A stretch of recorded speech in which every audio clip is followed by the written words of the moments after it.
Hello বন্ধুরা, আজ আমি বানাবো পেঁপে দিয়ে মটন কষা। প্রথমে মাংসটাকে আমি ধুয়ে নিয়েছি। এইবার আমি মশলা এখানে বেটে রেখেছি আর মশলা দিয়ে আমি মাংসটাকে মাখিয়ে নেব।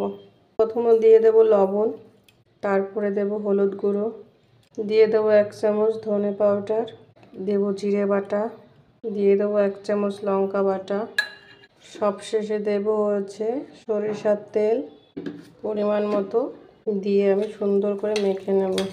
মাংসটাকে মেখে 20 মিনিট ঢেকে রেখে দেব। ভালো করে মেখে নিতে হবে। এবার আমি এটাকে ঢেকে রেখে দেব। এখানে দেখো মাংসটা আমি মাখিয়ে রেখেছিলাম মশলা দিয়ে। এবার কড়াইতে দিয়ে দেব আমি সরিষার তেল পরিমাণ মতো। তেলটা গরম হয়ে গেলে পেঁপেটাকে আমি ভেজে নেব। এবার আমি দিয়ে দেবো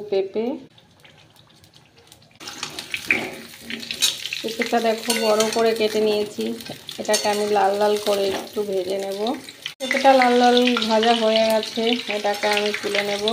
পেঁপেটা তুলে নিয়েছি। এইবার কড়াইতে দিয়ে দেব 2 শুকনো লঙ্কা, দেব লবঙ্গ, এলাচ, দিয়ে দেব জিরে ফোড়ন, দিয়ে দিলাম 2 তেজপাতা। এবার দিয়ে দেবো আমি পেঁয়াজ কুচি। পেঁয়াজটাকে লাল লাল করে ভেজে নেব। এবার আমি দিয়ে দেবো একটু হলুদ গুঁড়ো। পেঁয়াজটা ভাজা হয়ে গেছে, দিয়ে দেবো আদা রসুন পেস্ট। এটাকে দিয়ে ভালো করে কষিয়ে নেব। দিয়ে দেবো সামান্য একটু জল, দেবো একটু সামান্য পরিমাণে চিনি। যেহেতু মাংসটাকে আমি মশলা দিয়ে মাখিয়ে রেখেছি, এটার মশলা দেব না। পেঁয়াজ আর আদা রসুন পেস্টটাকে দিয়ে ভালো করে কষিয়ে নেব। মশলাটা কষানো হয়ে গেছে, তেল ছেড়ে দিয়েছে মশলাতে। এবার আমি দিয়ে দেব মাংসটাকে আমি আগে থেকে মাখিয়ে রেখেছিলাম, এই জন্য এর মধ্যে মশলা অ্যাড করব না। এটাকে দিয়ে আমি ভালো করে কষিয়ে নেব। গ্যাসটাকে কম করে দেব, আমি কম করে দিয়েছি। এইবার আমি একটা ঢেকে দেব ঢাকনা দিয়ে। মাংসটা কষিয়ে নিয়েছি, ভেজে রাখা পেঁপেটা আমি দিয়ে দেব। ভেজে রাখা পেঁপেটা দিয়ে দিয়েছি। এবার এটাকে আমি ভালো করে কষিয়ে নেব।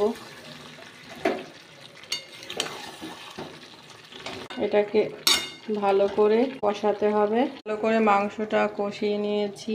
দিয়ে দেবো একটু গোলমরিচের গুঁড়ো আর দেবো 1 চামচ ঘি। ঘিটাকে আমি দিয়ে ভালো করে এটাকে কষিয়ে নেব।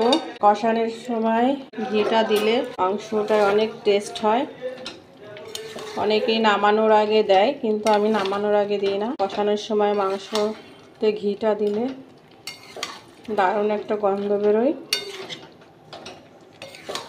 ভালো লাগে খেতে।